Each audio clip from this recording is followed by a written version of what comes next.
오늘 함께 보실 말씀은 창세기 29장 21절에서 35절까지의 말씀입니다. 창세기 29장 21절에서 35절까지의 말씀 함께 봉독하겠습니다. 야곱이 라반에게 이르되 내 기한이 찼으니 내 아내를 내게 주소서. 내가 그에게 들어가겠나이다. 라반이 그곳 사람을 다 모아 잔치하고 저녁에 그의 딸 레아를 야곱에게로 데려가매 야곱이 그에게로 들어가니라. 라반이 또 그의 여종 실바를 그의 딸 레아에게 시녀로 주었더라. 야곱이 아침에 보니 레아라 라반에게 이르되 외삼촌이 어찌하여 내게 이같이 행하셨나이까? 내가 라헬을 위하여 외삼촌을 섬기지 아니하였나이까? 외삼촌이 나를 속이심은 어찌 됨이니이까? 라반이 이르되 언니보다 아우를 먼저 주는 것은 우리 지방에서 하지 아니하는 바이라. 이를 위하여 7일을 채우라. 우리가 그도 내게 주리니 내가 또 나를 7년 동안 섬길지니라.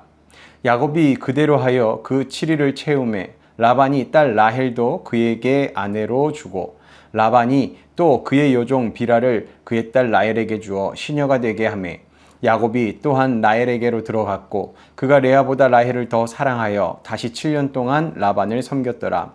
여호와께서 레아가 사랑받지 못함을 보시고 그의 태를 여셨으나 라헬은 자녀가 없었더라. 레아가 임신하여 아들을 낳고 그 이름을 르우벤이라 하여 이르되 여호와께서 나의 괴로움을 돌보셨으니 이제는 내 남편이 나를 사랑하리로다 하였더라. 그가 다시 임신하여 아들을 낳고 이르되 여호와께서 내가 사랑받지 못함을 들으셨으므로 내게 이 아들도 두셨도다 하고 그의 이름을 시므온이라 하였으며 그가 또 임신하여 아들을 낳고 이르되 내가 그에게 새 아들을 낳았으니 내 남편이 지금부터 나와 연합하리로다 하고 그의 이름을 레위라 하였으며 그가 또 임신하여 아들을 낳고 이르되 내가 이제는 여호와를 찬송하리로다 하고 이로 말미암아 그가 그의 이름을 유다라 하였고 그의 출산이 멈추었더라. 아멘. 이번 본문은 야곱이 하란에서 겪은 또 하나의 중요한 사건을 보여줍니다. 야곱은 라헬을 사랑하여서 7년을 기다렸습니다. 그런데 결혼 첫날 밤 자신이 원했던 라헬이 아니라 레아가 아내로 들어오게 되죠. 자신이 다른 사람을 속였었던 그 야곱이 이제는 다른 사람에게 오히려 속임을 당한 겁니다. 그런데 하나님은 이 사건을 통해 야곱을 무너뜨리기만 한 것이 아닙니다. 오히려 그의 삶을 조금씩 다듬어 가십니다. 그리고 사람에게 사랑받지 못했던 레아를 하나님께서 바라보시고 그녀를 통해 놀라운 일을 시작하십니다. 오늘 이 말씀을 우리가 살펴보면서 하나님께서 우리의 삶도 어떻게 빚어 가시는지를 함께 살펴보도록 하겠습니다. 하나님은 우리를 어떻게 빚으시는가? 그 첫 번째 내용은요. 하나님은 우리가 겪는 일을 통해 우리의 모습을 깨닫게 하십니다. 하나님은 우리가 겪는 일을 통하여서 우리의 모습을 스스로 깨닫게끔 하신다라는 거죠. 야곱은 라헬을 얻기 위해 7년을 기다렸습니다. 너무나도 사랑했기 때문에 7년이라는 시간이 며칠처럼 지나갔다라고 성경은 기록하죠. 우리 본문 21절입니다.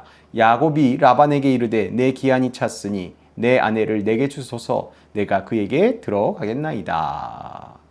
그런데 결혼을 하고 이제 아침이 되자 전혀 예상하지 못했던 일이 일어나죠. 본문 25절입니다. 야곱이 아침에 보니 레아라 라반에게 이르되 외삼촌이 어찌하여 내게 이같이 행하셨나이까? 내가 라헬을 위하여 외삼촌을 섬기지 아니하였나이까? 외삼촌이 나를 속이심은 어찌 됨이니까? 자, 이 야곱은 자신이 속았다는 그 사실에 분노했습니다. 그런데 이 장면을 가만히 생각해 보면 참 묘합니다. 야곱은 과거에 아버지 이삭을 속였습니다. 형 에서인 것처럼 행동해서 축복을 받았죠. 그런데 이제는 자신이 라반에게 속은 겁니다. 그렇다고 해서 하나님께서 이 야곱에게 벌을 주시기 위하여서 이 일을 허락하셨다라고 우리가 단순하게 말할 수 없습니다. 그러다 하나님께서는 이 사건도 사용하셔서 야곱이 자신의 모습을 돌아보게, 자신의 그 연약한 모습을 돌아보게끔 하신 것만은 분명하다라는 사실을 우리는 알 수 있죠. 내가 다른 사람에게 했던 일이 얼마나 아픈 일이었는지를, 이제는 야곱 자신이 스스로 당하면서 조금씩 깨닫게 된 거죠. 알게 된 겁니다. 그렇게 신앙의 성숙은 내가 옳다는 것을 계속 증명하는 것이 아닙니다. 때로는 하나님께서 우리의 삶에 예상하지 못했던 그 일들을 통하여서 그것을 허락하실 때 그 일을 통해 하나님, 제가 무엇을 깨달아야 합니까? 이렇게 하나님 앞에 물을 수 있는 신앙의 질문이 있어야 되는 그러한 모습이 우리 성숙한 신앙인에게는 있어야 한다라는 거죠. 내가 맞습니다. 내가 이렇게 살아냈습니다. 그러면서 내가 하나님 앞에 옳게 살아갔습니다. 그러면서 박박 우기는 게 아니라는 거죠. 야곱은요, 그렇게 자신이 속임을 당하면서 자신이 과거에 했던 일들, 자신이 걸어왔던 그 잘못된 길을 돌아본 것입니다. 우리도 마찬가지입니다. 어떤 일이 마음에 들지 않을 때 있습니다. 왜 나에게 이런 일이 생겼습니까? 라고 그렇게 우리가 생각할 것이 아니라 하나님께서 지금 왜 이 일을 통하여서 내가 무엇이 변화되기를, 또 무엇을 깨닫길 원하시는가, 또 무엇을 가르치고 계신가, 그렇게 우리가 생각하고 또 하나님 앞에 기도로 물을 수 있어야 한다라는 겁니다. 하나님은 우리의 실수와 아픔까지도 사용하셔서 우리를 빚어가는 분이심을 믿으시는 저와 여러분 되길 소망합니다. 다음으로 이어서 하나님은 우리를 어떻게 빚어가시는가? 두 번째는요, 인정받지 못한 상처를 찬송의 기쁨으로 바꾸십니다. 우리 안에 있는 상처를 찬송하게끔 하나님을 찬송하는 기쁨으로 변화시켜 주신다라는 겁니다. 그러면서 우리를 하나님의 사람으로 만들어 가시죠. 야곱에게는요, 7년 동안 기다렸던 그 라헬이 전부였습니다. 라헬을 사랑했고 이 라헬을 얻기 위하여서 열심히 성실하게 7년간 외삼촌 라반을 도우며 일했습니다. 그런데 레아는 야곱의 사랑을 받지 못하죠. 라헬에 비교하여서 레아는 전혀 야곱에게 인정받지 못하는 아내였습니다. 그래 본문 31절입니다. 한번 보면요, 여호와께서 레아가 사랑받지 못함을 보시고 그의 태를 여셨으나 라헬은 자녀가 없었더라. 여기서 참 중요한 말씀이 나옵니다. 여호와께서 레아가 사랑받지 못함을 보셨다라고 합니다. 야곱은 이 레아를 보지 않았습니다. 그러나 하나님은 레아를 보셨습니다.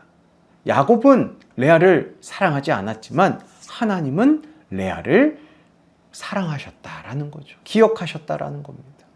야곱에게 레아는 라헬과 비교되는 사람이었습니다. 그러나 하나님께 레아는 비교의 대상이 아닙니다. 라헬과 똑같은 자신에 속한 백성이죠. 이것이 하나님의 마음입니다. 내가 사람에게 인정받지 못한다고 해서도 마찬가지입니다. 우리가 누군가에게 외면당한다고 해서 하나님께서도 나를 외면하시는 것은 아니라는 겁니다. 또 사람들이 나를 알아주지 않는다고 해서 내 인생이 의미 없어지는 것도 아닙니다. 하나님께서는 나의 인생을, 우리의 인생을 통하여서 하나님의 일을 또 다 각기 제각각 이루어 가시기 때문이죠. 때로는 우리가 다른 사람의 그 평가 때문에 마음이 무너질 때가 있습니다. 나는 저 사람보다 못한 것 같다라고 느끼기도 하고, 아유, 나를 좋아하는 사람은 아무도 없네 라고 느끼기도 하며, 또 나는 아무도 인정해주지 않는 그런 존재야 라고 낙심할 때도 있습니다. 그러나 하나님은요, 우리가 보지 못하는 것을 보십니다. 사람들이 지나치는 사람을 하나님은 보신다라는 거죠. 사람들 눈에 들어오지 않는 사람도 하나님은 똑같이 보신다라는 겁니다. 레아에게는 사랑받지 못하는, 남편 야곱에게 사랑받지 못하는 아픔이 있었지만 하나님은 그 레아의 아픔을 외면하지 않으셨다라는 거죠. 그리고 하나님께서는 오히려 그 레아에게 아들을 주십니다. 반면 라헬은 임신이 안 됩니다. 그렇게 레아는 새 아들을 낳으면서 여전히 남편인 야곱의 사랑을 얻고 싶은 마음이 있었습니다. 그것을 말씀을 보면 알 수 있는데요. 이 르우벤을 낳고는요, 이제는 내 남편이 나를 사랑하리로다 라고 그렇게 생각했습니다. 그리고 두 번째로 시므온을 낳고 하나님께서 내가 사랑받지 못하고 있다는 자신을 위해서 그 기도를 들으셨다라고 그렇게 고백합니다.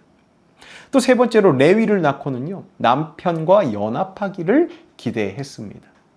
그런데 네 번째 아들 유다를 낳으면서요, 이 레아의 고백이 확 달라집니다. 본문 35절입니다. 그가 또 임신하여 아들을 낳고 이르되 내가 이제는 여호와를 찬송하리로다 하고 이로 말미암아 그가 그의 이름을 유다라 하였고 그의 출산이 멈추었더라. 자, 이 말씀에서 레아의 변화가 보입니다. 처음에 레아는 계속해서 새 아들을 낳으면서 계속 남편의 사랑을 구했습니다. 이 아들을 낳으면 남편이 나를 사랑해 주지 않을까? 이번에는 남편과 가까워지지 않을까? 그렇게 소망하고 기대했습니다. 그런데 네 번째 아들을 낳을 때는 완전히 달라졌습니다. 내가 이제는 여호와를 찬송하리로다 라고요.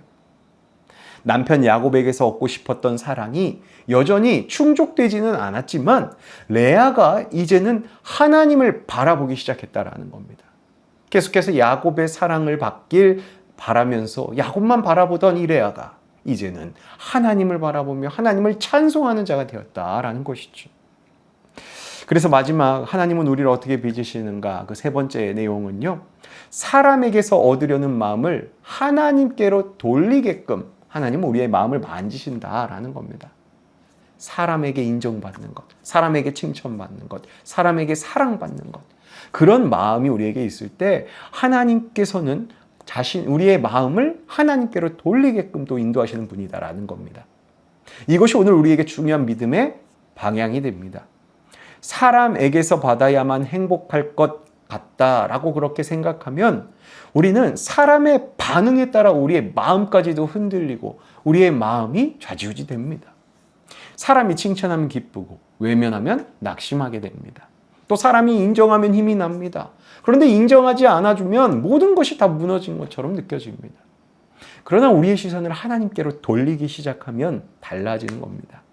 사람이 나를 어떻게 보는가 보다 하나님께서 나를 어떻게 보고 계시는가를 더 중요히 여기게 되는 것이죠.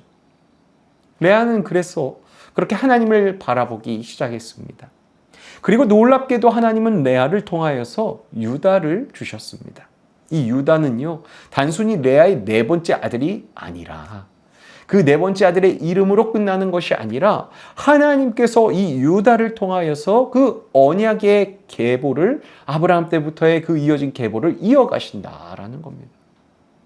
사람이 보기에는 사랑받지 못했던 여인이 바로 이 레아였습니다. 그러나 하나님의 계획 안에는 결코 이 레아가 주변인이 아니라 핵심 인물이었다는 거죠. 하나님이 쓰신 인물이었다라는 겁니다. 그러므로 성도 여러분, 지금 내 삶이 다른 사람 눈에 어떻게 비춰지는지 그런 것에서 염려하지 마시길 바랍니다. 하나님은 우리의 모습을, 우리의 참모습을 다 보고 계십니다. 나를 알아주지 못하는 사람이 있을지라도 하나님이 나를 보고 계시고 내가 지닌 상처와 아픔을 아무나 다 몰라줄지라도 하나님은 알고 계십니다. 그리고 하나님께서는 우리가 이해하지 못하는 과정 속에서도 우리의 삶을 하나님의 뜻에 맞게 빚어 가십니다. 그런 분이 우리가 믿는 하나님이십니다. 이 야곱은 속임을 당하면서 자신의 모습을 깨닫게 되었고요. 레아는 사람에게서 얻으려던 사랑을 하나님께 돌리면서 하나님을 찬송하기 시작했습니다. 오늘 우리에게 필요한 것도 바로 이러한 모습입니다. 사람에게서 내 가치를 찾는 것이 아니라 하나님에게서 내 가치를 찾는 것 말입니다. 또 내게 일어난 일을 원망하는 데 머물지 말고 속상해하는 것 말고 염려하는 것 말고 하나님께서 이 일을 통하여서 나를 어떻게 빚어가시는지 우리가 바라보는 것, 그것이 중요합니다. 뿐만 아니라 우리의 아픔도 하나님의 손 안에서 새로운 의미, 새로운 일이 시작되는 것인 줄을 우리가 믿으며 살아가야 될 줄로 믿습니다. 야곱은 자신이 속임을 당함으로 자신을 돌아보게 되었죠. 레아는 사랑받지 못하는 자리에서 오히려 하나님을 바라보게 되었습니다. 우리 삶에도 이해하기 어려운 이러한 일들이 다가올 때가 있습니다. 그러나 하나님께서는 그 모든 과정 속에서 우리를 그냥 내버려 두지 않으십니다. 그리고 우리의 삶 가운데 일어나는 좋은 일뿐만 아니라 안 좋은 일 가운데에서도 하나님께서는 그 사건들을 통하여서 우리를 믿음의 사람으로 빚어 가시고자 합니다. 그리고 그렇게 빚어 가시죠. 오늘 나눈 말씀 가운데 마침내 레아의 입에서 내가 이제는 여호와를 찬송하리로다. 내가 이제는. 예전엔 그러지 않았지만, 야곱의 사랑만 받지만 이제는 여호와 하나님을 찬송합니다 라고 그렇게 고백했던 것처럼, 우리 또한 어떤 상황에서도 하나님을 바라보며 찬송할 수 있는 믿음의 사람이 저와 여러분 되길 주님의 이름으로 축복합니다. 기도하겠습니다. 사랑과 은혜가 풍성하신 아버지 하나님, 사람에게 인정받고 사랑받기를 구하며 마음이 흔들렸던 적은 없는지 우리의 마음을 돌아봅니다. 다른 사람의 평가와 시선보다 저희를 바라보시는 하나님을 내가 얼마만큼 의지했는지 돌아보면서 저희의 연약함을 주님 앞에 회개합니다. 저희가 사람의 인정이 아닌 하나님의 인정을 받는 자들로 살 수 있도록 저희 입술에 감사와 찬송을 늘 더하여 주시옵소서. 때로는 이해하기 어려운 일을 만날 때도 있습니다. 그럴 때에 원망하거나 낙심하기보다 그 일을 통하여서 우리를 빚어가시는 그 하나님의 뜻을 바라볼 수 있는 믿음의 눈을, 믿음의 시선을 우리에게 허락하여 주시옵소서. 또 세상 사람에게서 얻으려고 했던 사랑, 인정을 하나님께로 돌리게 하시고, 아무도 나를 알아주지 않는 것 같은 순간에도 하나님께서 저희를 보고 계심을 믿음으로 살아가게 하여 주시옵소서. 나아가 저희의 아픔과 부족함까지도 하나님의 손에 맡길 줄 알게 하여 주시며, 상황보다 하나님을 바라보는 귀한 신앙의 습관을 저희에게 허락하여 주시옵소서. 뿐만 아니라 사람의 반응에 따라 우리가 흔들리지 않게 하시고, 하나님께서 주시는 가치와 은혜 안에서 굳게 서는 자들이 저희들 될 수 있도록 우리의 인생을 붙잡아 주시고 인도하여 주시옵소서. 어떤 상황에서도 하나님을 찬송하기로 결단하도록 저희의 삶을 빚어가시는 우리 주 예수 그리스도의 이름으로 간절히 기도하옵나이다. 아멘. 오늘도 오늘 하루 그 생활 가운데에 하나님께서 우리를 빚어가실 것을 기대하면서 함께 기도함으로 오늘 하루 시작하겠습니다. 기도하겠습니다.